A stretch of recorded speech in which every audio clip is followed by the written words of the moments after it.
Dracula എന്ന പേര് കേട്ടാൽ നമുക്ക് ആദ്യം ഓർമ്മ വരുന്നത് തന്റെ കൂർത്ത പല്ലുകളാൽ ഇരയുടെ കഴുത്ത് കടിച്ചുമുറിച്ച് രക്തം കുടിക്കുന്ന രക്തരക്ഷസിനെയാണ്. ഡ്രാക്കുളയുടെ കഥ കേൾക്കാത്തവരായി ആരും ഉണ്ടാവില്ല. ഈ രക്തരക്ഷസിന്റെ കഥയെ ആസ്പദമാക്കി ഒരുപാട് സിനിമകളും നോവലുകളും ഉണ്ടായിട്ടുണ്ട്.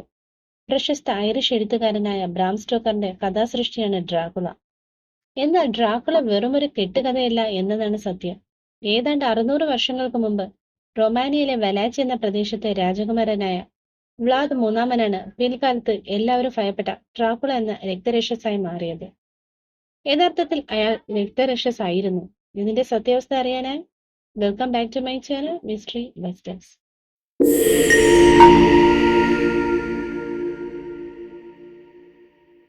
1431 ആധുനിക റൊമാനിയയിലെ പർവ്വത പ്രദേശമായ ട്രാൻസിൽവാനിയയിലാണ് വ്ലാദ് മൂന്നാമൻ ജനിച്ചത്. അദ്ദേഹത്തിന്റെ പിതാവായ വ്ലാദ് രണ്ടാമൻ ട്രാൻസിൽവാനിയയിലെ ഒരു പ്രദേശമായ വലാച്ചിയിലെ ഭരണാധികാരിയായിരുന്നു. അദ്ദേഹത്തിന്റെ 4 മക്കളിൽ മൂന്നാമത്തെ മകനായിരുന്നു വ്ലാദ് മൂന്നാമൻ. വ്ലാദ് രണ്ടാമൻ വിശുദ്ധ റോമൻ ചക്രവർത്തി സിഗിസ്മണ്ടിന്റെ ഓർഡർ ഓഫ് ഡ്രാഗൺ എന്ന സീക്രട്ട് ഗ്രൂപ്പിലെ അംഗമായിരുന്നു.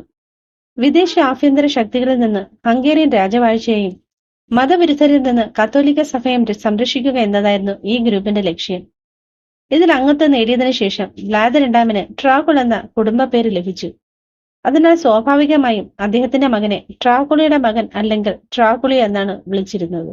യൂറോപ്പിനും ഒട്ടോമൻ സാമ്രാജ്യത്തിലെ മുസ്ലിം രാജ്യങ്ങൾക്കും ഇടയിൽ സ്ഥിതി ചെയ്യുന്ന ട്രാൻസിൽവാനിയയും വലാച്ചിയയും തങ്ങളുടെ രാജ്യത്തിലേക്കുള്ള ഒട്ടോമൻ സൈന്യത്തിന്റെ കടന്നുകയറ്റത്തെ തടയാനായി നിരന്തരം രക്തരൂഷിതമായ യുദ്ധങ്ങൾ നടത്തിയിരുന്നു. ഈ കടന്നുകയറ്റത്തിൽ ഏറ്റവും കൂടുതൽ എതിർത്തിരുന്നത് വ്ലാദ് രണ്ടാമൻ ഡ്രാക്കുളയായിരുന്നു. ഇത് മനസ്സിലാക്കിയ ഒട്ടോമൻ സുൽത്താൻ മുറാദ് സന്ധി സംഭാഷണത്തിനായി വ്ലാദ് രണ്ടാമനെ ക്ഷണിച്ചു. വ്ലാദ് തന്റെ മക്കളായ വ്ലാദ് മൂന്നാമനെയും ഇളയ മകനായ റാഡുവിനെയും കൂടെ കൂട്ടി. എന്നാൽ അത് വലിയൊരു കെണിയായിരുന്നു എന്ന സത്യം അവർ അറിയാതെ പോയി. വ്ലാദിനെയും മക്കളെയും ചതിയിലൂടെ ബന്ദികളാക്കി. അവരുടെ ഇഷ്ടപ്രകാരം രാജ്യഭരണം നടത്താൻ അവർ വ്ലാദിനോട് ആജ്ഞാപിച്ചു. എന്നാൽ ആദ്യം എതിർത്തെങ്കിലും തന്റെ മക്കളുടെ ജീവനെക്കുറിച്ച് ഓർത്ത് അയാൾ സമ്മതം മൂളി. തങ്ങളുടെ ആജ്ഞ നടപ്പിലാക്കുമെന്ന ഉറപ്പിന്മേൽ വ്ലാദിന്റെ 2 മക്കളെ ബന്ദികളാക്കി അയാളെ മാത്രം വിട്ടയച്ചു. വ്ലാദ് മൂന്നാമനും അവന്റെ സഹോദരൻ റാഡുവും 5 വർഷത്തോളം അവരുടെ തടവിൽ കഴിഞ്ഞു. ബന്ദികളാണെങ്കിലും ഇരുവരോടും വളരെ നല്ല രീതിയിലായിരുന്നു അവർ പെരുമാറിയിരുന്നത്. അവർ 2 കുട്ടികളെയും തത്വചിന്ത, ശാസ്ത്രം, കല എന്നിവയിൽ പരിശീലനം നൽകി. കൂടാതെ കുതിരപ്പടയാളികളായും യോദ്ധാക്കളായും ഇരിക്കാൻ അവരെ പരിശീലിപ്പിക്കുകയും ചെയ്തു. വളർന്നപ്പോൾ റാഡു തുർക്കികൾക്കൊപ്പം ചേർന്ന് അവർക്കായി പോരാടാൻ തയ്യാറായി. എന്നാൽ 5 വർഷത്തോളം അവർക്കൊപ്പം കഴിഞ്ഞിട്ടും സ്വന്തം രാജ്യത്തെ മറക്കാൻ വ്ലാദ് മൂന്നാമന് കഴിഞ്ഞില്ല. എന്നാൽ ഈ സമയത്ത് വ്ലാദിന്റെ കുടുംബത്തിന്റെ അവസ്ഥ നല്ലതായിരുന്നില്ല. ഒട്ടോമന്മാരുടെ ആധിപത്യം മൂലം ഹംഗേറിയൻ ജനറൽ ജാനസ് സുന്യാദി വലാച്ചിയിലെ പ്രഭുക്കന്മാരുടെ സഹായത്തോടെ വ്ലാദ് രണ്ടാമനെ ഭരണത്തിൽ നിന്ന് സ്ഥാനഭ്രഷ്ടനാക്കുകയും അദ്ദേഹത്തെ ബാൽക്കാനിക് ചതുപ്പിന്റെ അരികിൽ വെച്ച് കൊലപ്പെടുത്തുകയും ചെയ്തു. കൂടാതെ അദ്ദേഹത്തിന്റെ മൂത്ത മകനായ മിർജയെ ജാനസ് ഉപദ്രവിക്കുകയും അവന്റെ കണ്ണുകൾ ചൂടിനെടുത്ത് അവനെ അന്ധനാക്കിയതിനു ശേഷം ജീവനോടെ കുഴിച്ചു മൂടുകയും ചെയ്തു. പിന്നീട് വ്ലാദ് രണ്ടാമൻ ഡ്രാക്കുളയുടെ ബന്ധുവിന്റെ മകനായ വ്ലാഡിസ്ലാവിനെ വലാച്ചിയുടെ ഭരണാധികാരിയായി തിരഞ്ഞെടുക്കുകയും ചെയ്തു. ഒട്ടോമൻ ബന്ധനത്തിൽ നിന്ന് മോചിതനായ വ്ലാദ് തന്റെ പിതാവിന്റെയും ജ്യേഷ്ഠന്റെയും മരണത്തെക്കുറിച്ചറിഞ്ഞ് തന്റെ കുടുംബത്തോട് കാണിച്ച കൊടും ക്രൂരതയ്ക്ക് പ്രതികാരം ചെയ്യാൻ അവസരം കാത്തിരുന്നു. അദ്ദേഹം ഹംഗേറിയൻ പിന്തുണയോടെ വലാച്ചിയെ ആക്രമിക്കുകയും തന്റെ മാതൃരാജ്യത്തെ വീണ്ടെടുക്കാനുള്ള ആ യുദ്ധത്തിൽ വിജയം കൈവരിക്കുകയും എതിരാളിയായ വ്ലാഡിസ്ലാവിനെ പരാജയപ്പെടുത്തി അയാളെ പിടികൂടി ശിരച്ഛേദം നടത്തി വധിക്കുകയും ചെയ്തു. അതിനുശേഷം വലാച്ചിയുടെ ഭരണാധികാരിയെ സ്ഥാനമേൽക്കുകയും ചെയ്തു. തന്റെ പിതാവിന്റെ മരണത്തിന് കാരണക്കാരായ പ്രഭുക്കന്മാരെ വ്ലാദ് നിഷ്കരണം വധിക്കുകയും തന്റെ ശത്രുക്കളെ പിന്തുണച്ച് സാക്സന്മാരുമായി കലഹിക്കുകയും അവരുടെ ഗ്രാമങ്ങൾ കൊള്ളയടിക്കുകയും അവിടെ വെച്ച് ബന്ദികളാക്കിയ ആളുകളെ വലാച്ചിയിൽ കൊണ്ടുവന്ന് അവരുടെ ശരീരത്തിൽ ശൂലം കുത്തിക്കയറ്റി തന്റെ ക്രൂരമായ ശിക്ഷാവിധി നടപ്പിലാക്കി. ഒരിക്കൽ ഒട്ടോമൻ സുൽത്താനായ മുഹമ്മദ് വ്ലാദിനെ മനഃപൂർവ്വം ആക്ഷേപിക്കാനായി തന്റെ ദൂതന്മാരെ വ്ലാദിന്റെ അടുക്കലേക്ക് പറഞ്ഞയച്ചു. ഇതറിഞ്ഞ വ്ലാദ് ദൂതന്മാരെ പിടികൂടി കൊലപ്പെടുത്തുകയും ചെയ്തു. ഇങ്ങനെ ദിനംപ്രതി വ്ലാദിന്റെ മുഹമ്മദിന്റെ ശത്രുത വർദ്ധിച്ചുകൊണ്ടേയിരുന്നു. 1462 വ്ലാദ് ഒട്ടോമൻ സാമ്രാജ്യത്തെ ആക്രമിക്കുകയും 10,000-കണക്കിന് തുർക്കികളെയും ബൾഗേറികളെയും കൂട്ടക്കൊല ചെയ്തു.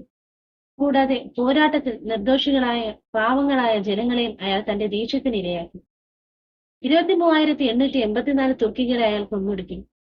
അവരുടെ വീടുകൾ കത്തിച്ച് ചാമ്പലാക്കി. ഒട്ടോമന്മാരുടെ മേലുള്ള വ്ലാദിന്റെ വിജയങ്ങൾ വലാച്ചിയിലും പിന്നെ ട്രാൻസിൽവാനിയയിലും വലിയ രീതിയിൽ ആഘോഷിക്കപ്പെട്ടു.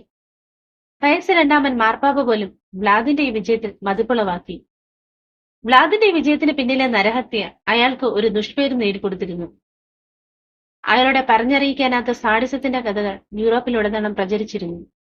തന്റെ ശത്രുക്കൾക്ക് നേരെ നടത്തിയ ക്രൂരമായ ശിക്ഷാവിധിയിൽ അയാൾക്ക് ബ്ലാഡ് ദ എംപയലർ എന്ന വിളിപ്പേര് നേടിക്കൊടുത്തിരുന്നു.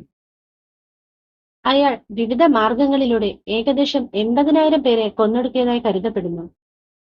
ഡാർഗോവിസ്ക് നഗരത്തിന് പുറത്ത് 20,000 ആളുകളുടെ ശൂലത്തിൽ തറച്ച ശവശരീരങ്ങളും ഈ കണക്കിൽപ്പെടുന്നു. നിരന്തരമായ പരാജയങ്ങളിൽ കുപിതനായ ഒട്ടോമൻ സുൽത്താൻ മുഹമ്മദ് വ്ലാദിനെതിരെ തന്ത്രങ്ങൾ മെനയുകയായിരുന്നു. അതിനായി അയാൾ തെരഞ്ഞെടുത്തത് തന്നോടടുത്ത ബന്ധമുണ്ടായിരുന്ന വ്ലാദിന്റെ സഹോദരൻ റാഡുവിനെയായിരുന്നു. റാഡുവിനെ വലാച്ചിയുടെ ഭരണാധികാരിയാക്കാൻ അയാൾ വലാച്ചിയിൽ പ്രചരണം നടത്തി.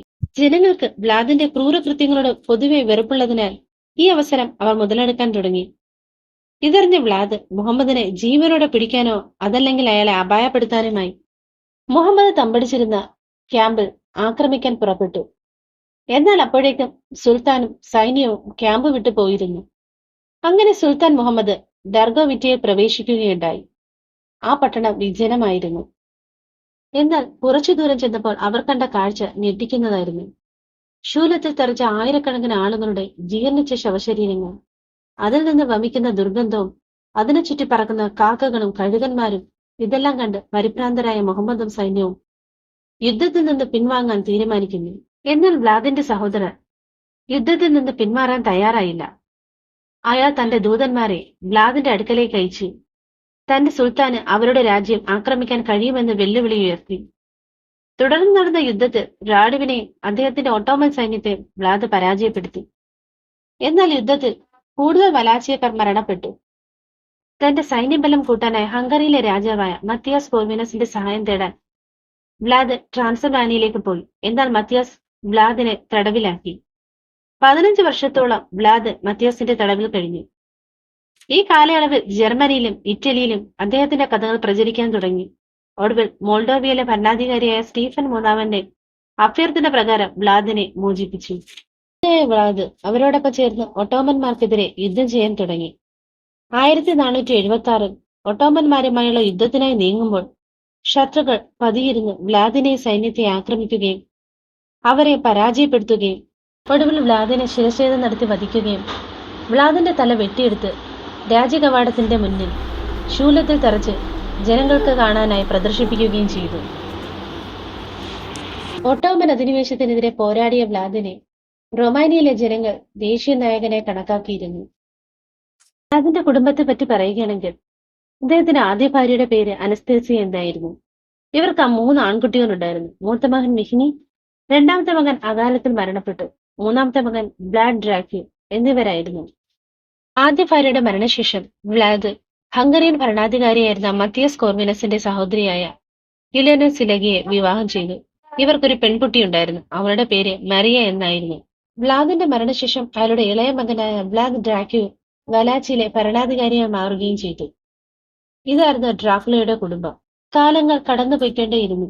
അങ്ങനെ 1820 ബ്രിട്ടീഷ് കൗൺസിൽ വില്യം വിൻകിൻസൺ എഴുതിയ ചരിത്രപരമായ ഒരു പുസ്തകം വായിക്കാനിടയായ ബ്രാം സ്റ്റോക്കർ എന്ന ഐറിഷ് എഴുത്തുകാരൻ ആ പുസ്തകത്തിൽ നിന്ന് വ്ലാദ് രണ്ടാമന്റെ ജീവിതത്തെക്കുറിച്ചും അയാൾ നടത്തിയ നരഹത്യകളെക്കുറിച്ചും അറിയാനിടയായി.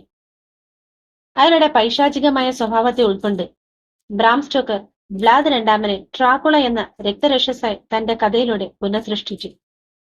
അങ്ങനെ ബ്രാം സ്റ്റോക്കർ എന്ന എഴുത്തുകാരന്റെ നോവലിലൂടെ വ്ലാദ് രണ്ടാമൻ എന്ന ഏകാധിപതി ഡ്രാക്കുള എന്ന രക്തരക്ഷസായി മാറി.